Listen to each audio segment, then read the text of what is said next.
Ayat Ayat Cinta itu adalah film kedua yang pada waktu itu saya bikin musik filmnya. Sebelum itu memang ada, film pertama judulnya Sang Dewi. Bagaimana mimpi daripada Mbak Tia tentang musisi atau musisi indie, tentang kehidupan mereka, Mbak?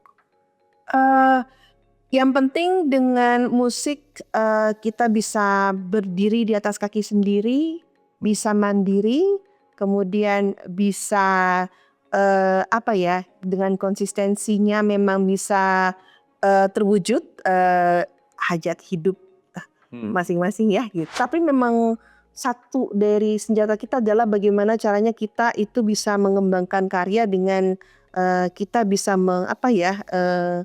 mengetahui kita itu mau ke arah mana gitu, branding kita mau ke arah mana gitu, stimulan konten yang harus kita berikan seperti apa. Tak mungkin aku meninggalkanmu, dunia semakin bisu. Perjalanan para musisi Indonesia, khususnya mereka yang sedang membangun karir, seringkali nggak mudah di Indonesia. Tapi kita akan ngobrol dengan seorang yang mempunyai hati bagaimana mereka bisa berkembang bersama-sama, bahkan dibuatkan sebuah platform. Dan ini cukup asik sih guys. Jadi kita akan ngobrol dengan seorang tokoh yang luar biasa, Mbak Tia Subiakto, yang telah berperan membangun para musician untuk menjadi orang-orang yang sangat memberikan impact bagi dunia permusikan maupun perfilman yang ada di Indonesia nih. Mbak Tia, apa kabar nih? Baik, alhamdulillah. Terima Baik nih waktunya nih, Mbak. Sama-sama. Terima kasih sudah diberi kesempatan. Mbak Tia sebagai seorang wanita ya, komposer, penyanyi, lalu juga sutradara film dalam skor musiknya. Bagaimana keseimbangan ini semua nih, Mbak Tia? Ya, untuk menjalani semua itu tentu ada fase-fasenya Pak, dan memang ada waktu yang memang bisa kita atur gitu. Karena memang saya sadar banget bahwa tantangan sebagai seorang musisi perempuan itu cukup besar.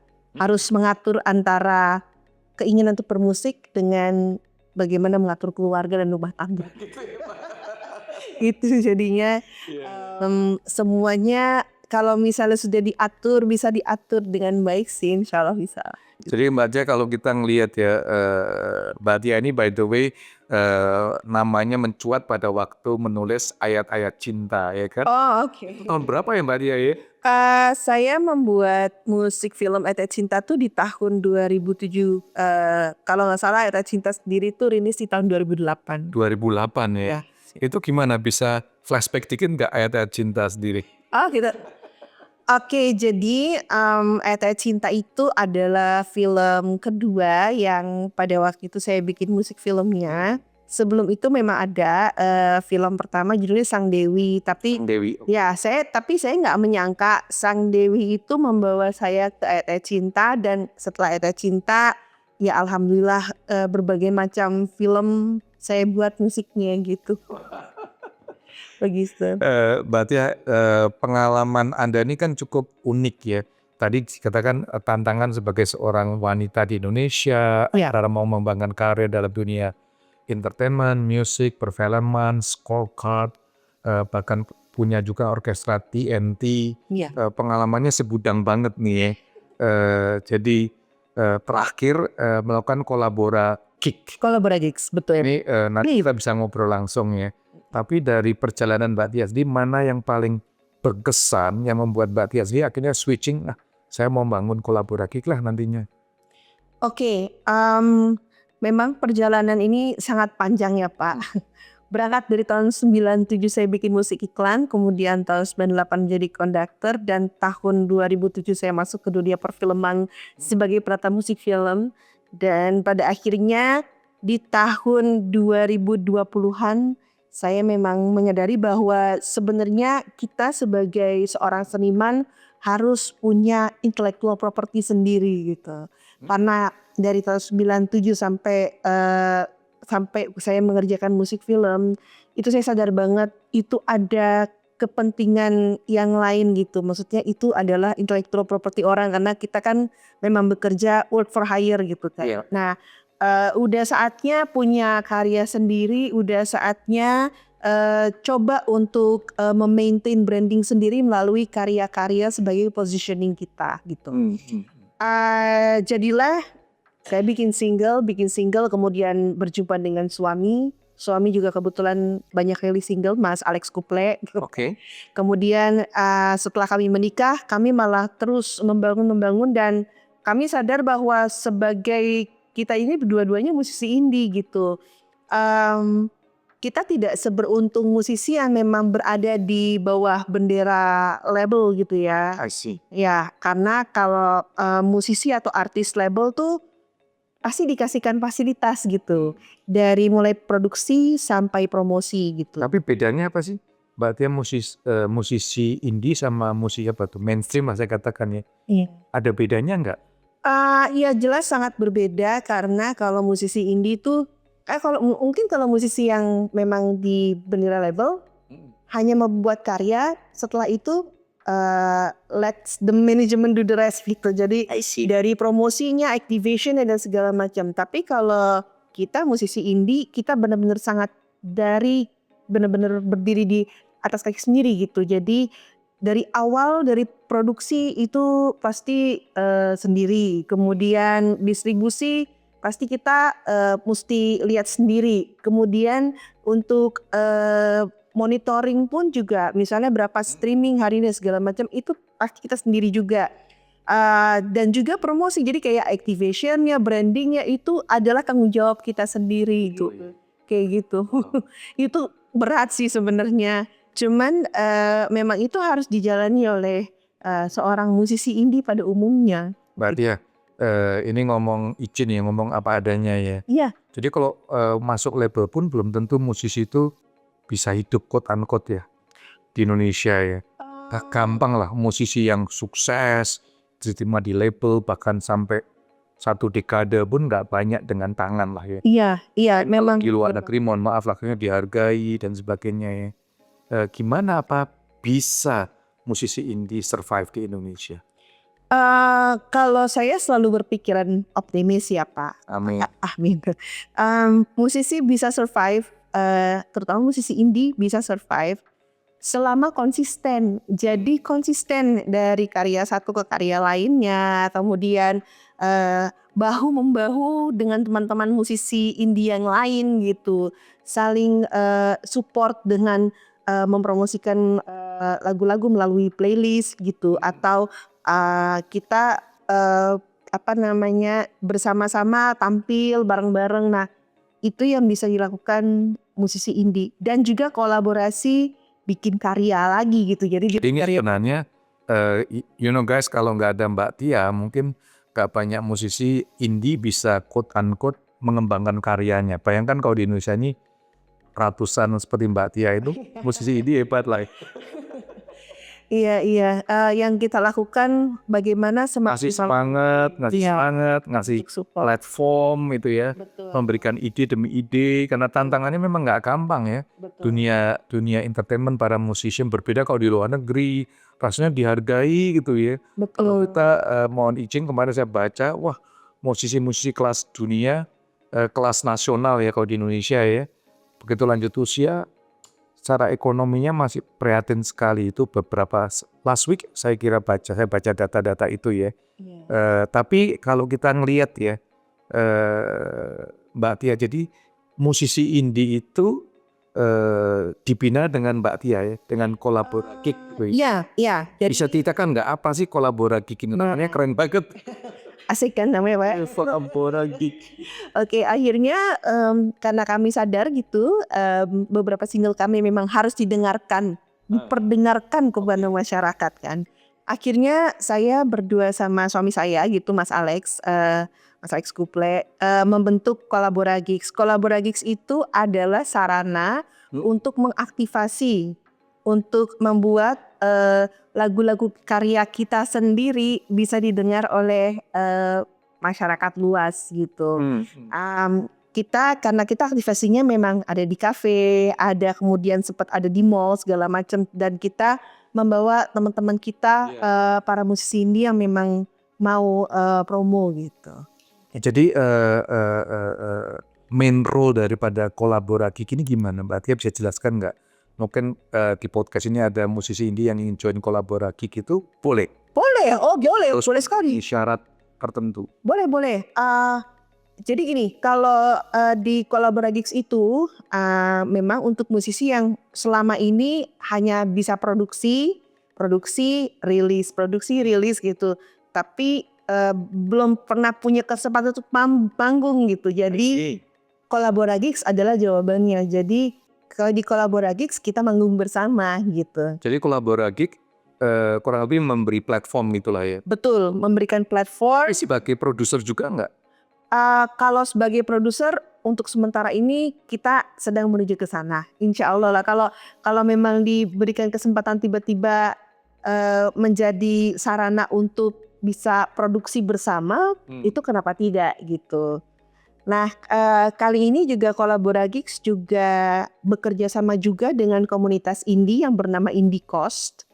Jadi komunitas Indie Coast ini dibangun oleh Mang Ade Rengit, kemudian Mas Ronald Dewa, Mas Ade Hermawan, Kang Aliandi, kemudian ada Mas Iwan Dharma sama Om Bey. Berenam dari mereka itu mereka membentuk Indie Coast. Nah kemudian ketemu saya secara accidentally berjumpa dengan saya dan suami, dan akhirnya kita sepakat untuk tahun ini bekerja bareng untuk Kolabora Gigs supaya lebih besar lagi dan bisa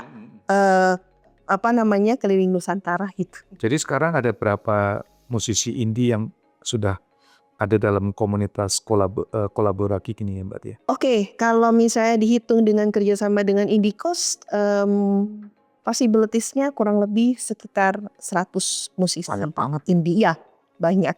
Iya. Setelah kita data-data kemarin 100. Jadi manggungnya biasanya di mana Mbak? Manggungnya biasanya kita sebulan sekali. Oke. Di mall? Di kafe dan di mall, dan memang harus diikuti media sosial Kolabora Gigs pasti karena akan ada pengumuman-pengumuman di tempat mana kita akan perform begitu. Iya. Tapi yang jelas memang rencananya tahun ini insya Allah bisa keliling Indonesia, setengahnya keliling Jawa dulu gitu. Jadi izin nih Mbak Tia. Jadi kalau musisi indie join Kolabora Gig lalu join sama-sama, misalnya dia nge-boom nih, lagunya dia nge-boom oleh karena Kolabora Gig ngasih platform, harus bayar royalti nggak? Ke kita nggak harus, kita memang memberikan kesempatan. Kalau memang musisi tersebut ternyata dengan lucknya bisa pun, ya alhamdulillah kita senang banget. Jadi justru malah jadi semangat buat untuk ayo terus kita terus Kolabora Gigs gitu. Jadi nggak harus bayar royalti dan sebagainya. No. Ini untuk you guys para musisi ini nih langsung join Kolabora Gig ya. Tapi syaratnya juga, jadi ada 2 syarat. Yang pertama harus karya original, jadi karya otentik musik itu sendiri. Songwriternya sendiri, Yes. nggak boleh nyanyi orang lain ya. Boleh nyanyi lagu orang lain gitu. Yang memang sudah dirilis di digital platform. Oh dia sudah rilis? Iya, harus dirilis. Dan yang kedua, kita tidak memakai minus one. Jadi kalau memang mau tampilnya akustik solo gitar atau solo piano gitu, atau mau buat teman-teman band, itu silahkan gitu. Oke. Gitu. Karena kan kalau gigs itu biasanya tidak identik dengan minus one. Gigs itu kan identik dengan emang benar-benar bermain musik gitu, kayak gitu. Wow, ini menarik banget ya Mbak Tia, ini luar biasa ya. Kadang-kadang saya juga kalau jalan-jalan di luar negeri, para musisi itu juga hidupnya juga bahagia ya. Bahkan di jalan kalau misalnya Singapura or tadi kita ngobrol ya, mereka bisa make a good living gitu. Bagaimana mimpi daripada Mbak Tia tentang musisi atau musisi indie, tentang kehidupan mereka Mbak? Yang penting dengan musik kita bisa berdiri di atas kaki sendiri, bisa mandiri, kemudian bisa dengan konsistensinya memang bisa terwujud hajat hidup masing-masing ya gitu. Jadi seperti itu sih. Yang penting bisa sejahtera dari karya-karya yang dihasilkan gitu. Dan kita membantu untuk ayo kita sama-sama promo. Juga tidak menutup kemungkinan untuk kolaborasi bareng kita, juga Kolabora Gigs kan. Iya. Begitu. Jadi Mbak Tia dari pengalaman Mbak Tia yang sudah 2-3 dekade ini, kalau melihat industri musik Indonesia ini kira-kira memberikan opportunity untuk musik indie berkembang nggak di tanah air ini? Oke, kalau saya mencermatinya dengan teknologi yang berkembang sekarang dari tahun ke tahun, tentu saja itu yang membuat musik indie menjadi hidup gitu ya. Memang sekarang ini sudah jutaan mungkin musik-musik indie gitu ya yang memang berkembang, dan itu dengan perkembangan teknologi. Beda dengan zaman dulu ya, kalau zaman dulu kan kita memang harus sewa studio, Iya, iya. sewa satu shift berapa, nenteng-nenteng pita gitu. Zaman dulu tuh gitu, aku ngalamin soalnya kan.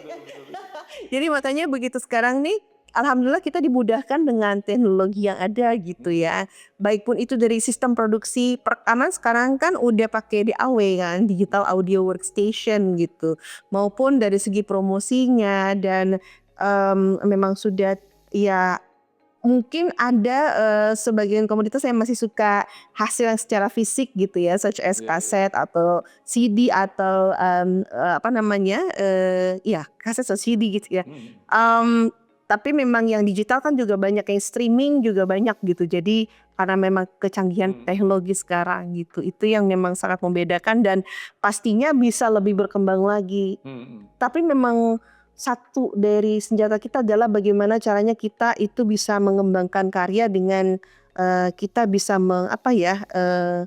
mengetahui kita itu mau ke arah mana gitu. Branding kita mau ke arah mana gitu. Stimulan konten yang harus kita berikan seperti apa. Sebagai musisi ternyata harus ada Kalau pekerjaan gitu. Mbak Tia dalam kolaborasi ini memberikan training-training nggak untuk para musisi indie sendiri?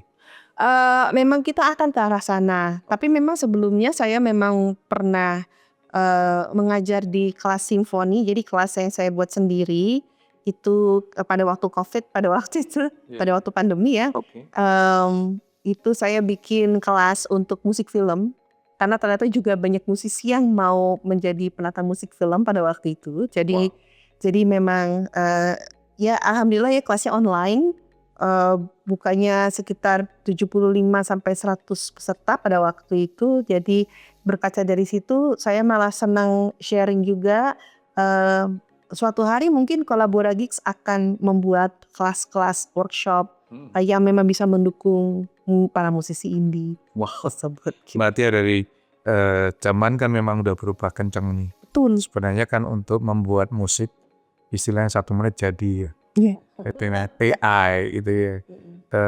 Kemarin teman saya ngajarin saya nih, you mau buat aja cuma cerita, dia bisa kasih skrip, saya mau lagunya pop, saya mau lagunya jazz, dia langsung bisa buatin. Gimana nih AI dengan teknologi saat ini, pandangan daripada Mbak Tia sendiri sebagai musisi Indonesia, Kolabora Gig menghadapi AI musician?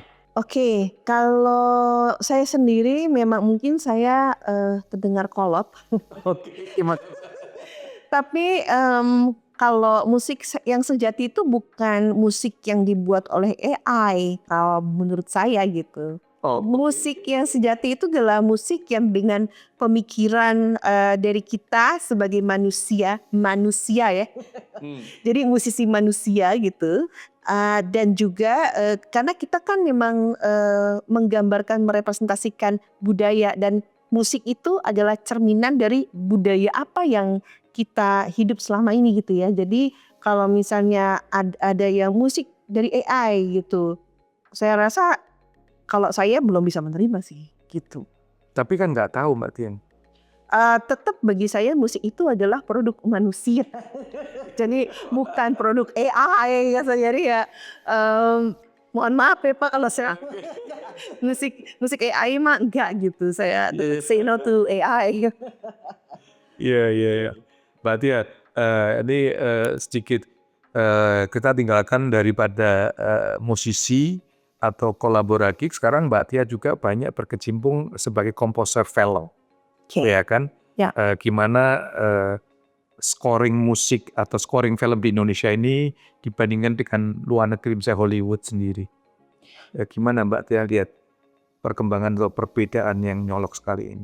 Oke, saya bisa bilang sejak awal pertama dari tahun 2007 saya mulai hingga detik ini saya merasa bersyukur bahwa banyak musisi yang berminat untuk menjadi penata musik film atau komposer musik film score composer gitu istilahnya ya. Dan semakin banyak sini musisi-musisi baru yang mengerjakan karena memang sampai tahun ini itu semakin banyak PH-PH baru yang berjamuran gitu. Jadi semakin banyak produksi filmnya dan semakin banyak musisi muda yang memang direkrut untuk itu. Dan alhamdulillah itu malah menjadi menjadi salah satu kelegaan buat saya gitu. Tapi dari pengalaman Mbak Tia kalau ngelihat scoring film ya, tadi saya tanya misalnya perbedaannya dengan Hollywood gimana sih Mbak? Kalau perbedaannya dengan Hollywood, mungkin memang kalau untuk dari segi pengerjaan mungkin sama aja ya. Cuman kalau mungkin dari segi segi hal yang lain di luar itu gitu. Memang kan budgeting di Hollywood dengan budgeting di sini beda ya. Cuman sih pengerjaannya sama. Kita musisi film Indonesia canggih-canggih semua juga gitu. Dan gak kalah keren dengan Hollywood gitu. That's for sure. Semua para scoring film jangan putus asa ya Mbak. Iya. Jadi pengalaman Mbak Tia apa yang berkesan mungkin dari scoring terbaik film yang Mbak Tia garap, bisa ceritakan nggak apa yang the best atau tidak kan itu relatif tapi itu sangat berkesan proyek itu untuk Mbak Tia sendiri. Oke, mungkin setiap film itu punya kisah yang berbeda-beda tentu. Bukan cuman filmnya aja yang punya kisah, tapi juga proses produksinya punya kisah juga. Cuman kalau Bapak bertanya yang paling itu kalau bagi saya kalau dari proses ada 2 film. Yang pertama Sang Pencerah, sutradaranya Mas Hanung Bramantyo. Sang Pencerah itu saya senang sekali karena saya berkesempatan untuk belajar etnik Jawa ya, musik etnik Jogja dan penggambaran musik etnik terhadap pada waktu itu bagaimana caranya gamelan itu menggambarkan kesultanan, kemudian musik apa ya untuk menggambarkan rakyat jelata kayak gitu-gitu tuh. Itu tuh belajar banget saya gitu. Itu di Sang Pencerah. Kemudian yang paling berkesan juga film Soekarno, sama sutradaranya sama Mas Hanung. Saya belasan tahun banyak bekerja sama barengan Mas Hanung. Jadi itu berkesan. Soekarno berkesan sekali. Soekarno itu saya dan Mas Hanung berkesempatan untuk berangkat ke Moskow. Pada waktu itu saya juga pertama kalinya gitu musik yang saya garap dimainkan oleh Moscow Studio Symphony Orchestra gitu. Jadi direkam di sana gitu. Jadi itu sangat berkesan banget sampai sekarang musik kontraktornya Yuri Sazonov itu berteman baik juga sama saya gitu. Jadi ya itu sangat-sangat berkesan. Tapi kalau dari penghargaan ada 2 juga. Jadi yang satu waktu itu dapat nomini ini Asia Pacific Film Festival 2012.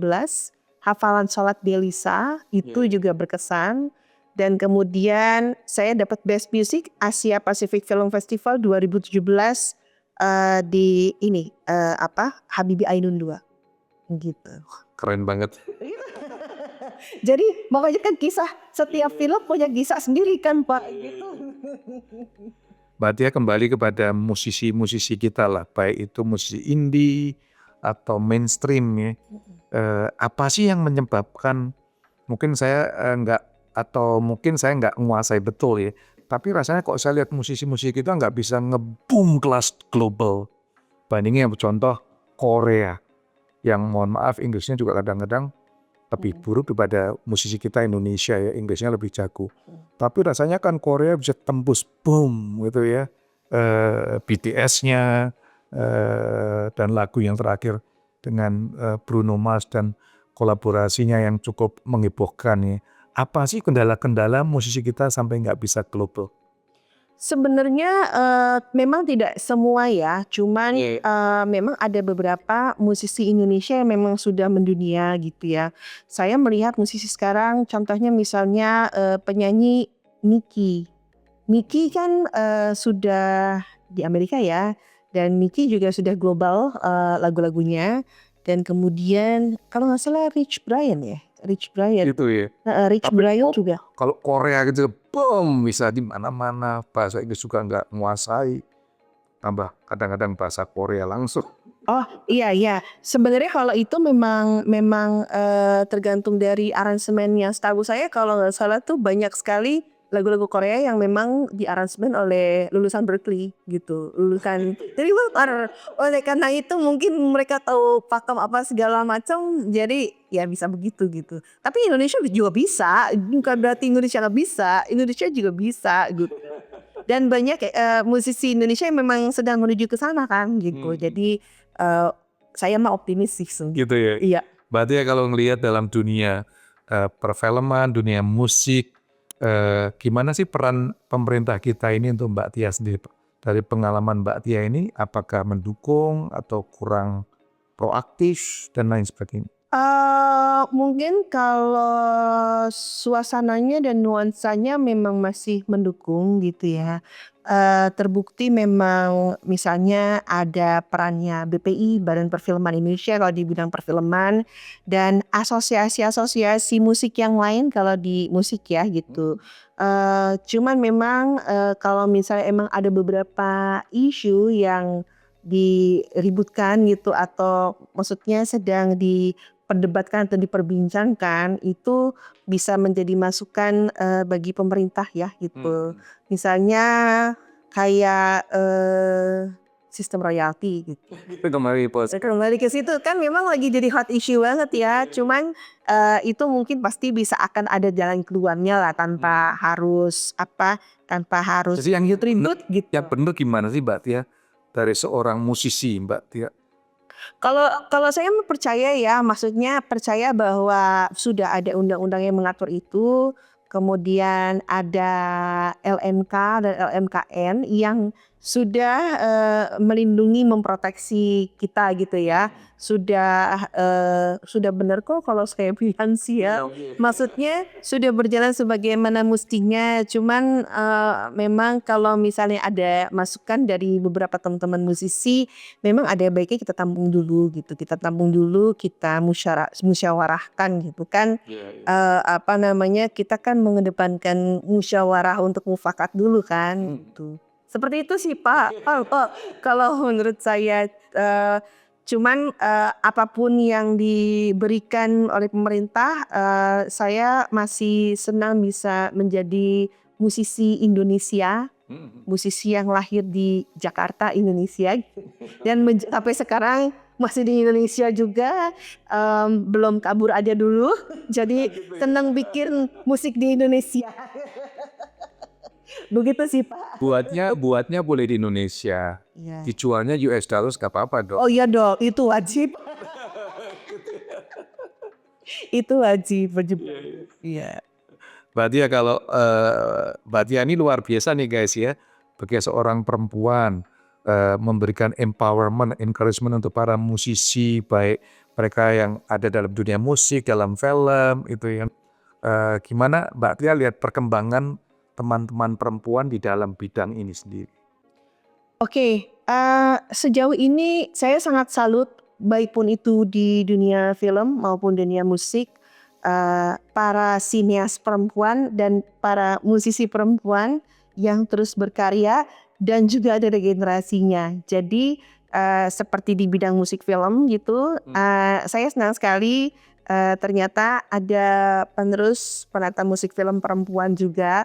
Walaupun tidak banyak, tapi saya berharap mudah-mudahan lebih banyak lagi karena di industri kita ini kita perempuan, musisi perempuan itu benar-benar dikasih kesempatan luas untuk bisa tetap terus berkarya gitu. Mbak Tia mungkin bisa cerita visi seorang pribadi ya untuk melihat Indonesia the next few years. Apa sih mimpi daripada Mbak Tia untuk membuat ekosistem musik maupun perfilman di Indonesia bisa inklusif dan maju secara global?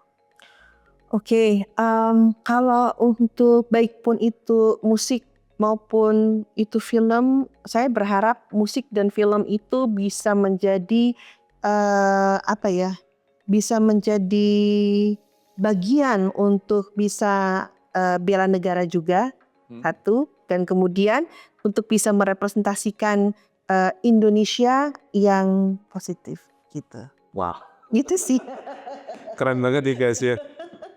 Mbak Tia, thank you banget nih inspirasinya yang luar biasa untuk teman-teman khususnya para musisi indie ya. Peran wanita untuk mengembangkan dirinya dalam ekosistem perfilman maupun musik di Indonesia ya.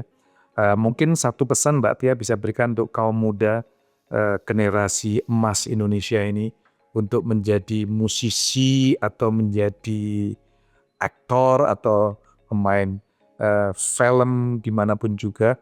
Mungkin bisa memberikan pesan untuk generasi muda kita Mbak Tia. Oke. Untuk para generasi muda, sebenarnya saya juga muda pada masanya. Untuk generasi muda, aku berharap kalian terus bisa berkarya, berkaryalah dengan jujur dan dengan hati. Karena karya yang baik adalah karya yang berasal dari hati. Jadi kolaborasi nggak lengkap kalau tidak ada Mas Alex Kupley, suami daripada Mbak Tia langsung. Saya akan todong ya guys ya untuk mereka duet. Mas Alex, Mbak Tia nyanyi dong untuk teman-teman di Satu Cerita Untuk Indonesia ini. Oh ya boleh dong ya Ram ya. Silakan di-spill apa lagu yang lagi hits nih karya berdua. Oh gitu, oke. Ini kita akan membawakan satu single yang buat kami itu penting banget karena gara-gara single ini kami bertemu. Wah. Kolaborasi pertama saya judulnya Tak Mungkin.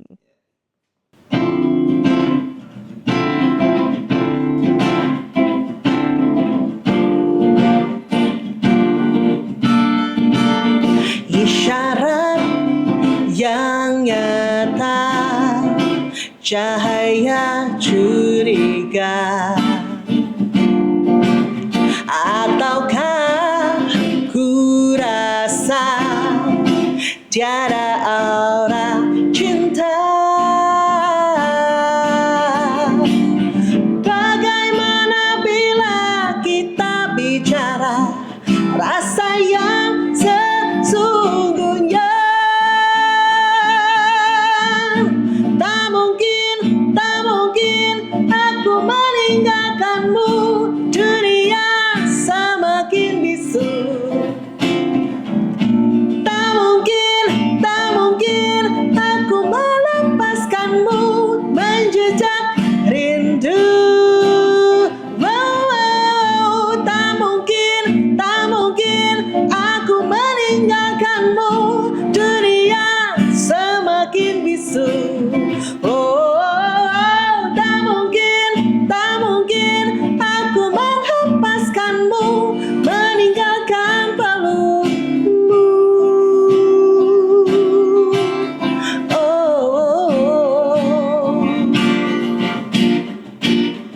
Isyarat yang nyata, cahaya curiga, ataukah ku rasa tiada aura cinta?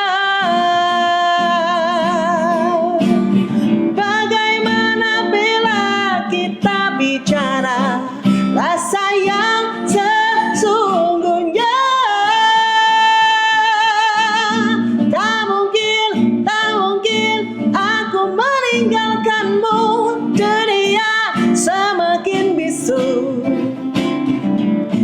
Tak mungkin aku melepaskanmu, menjejak rindu. Tak mungkin aku meninggalkanmu, dunia semakin bisu. Tak mungkin aku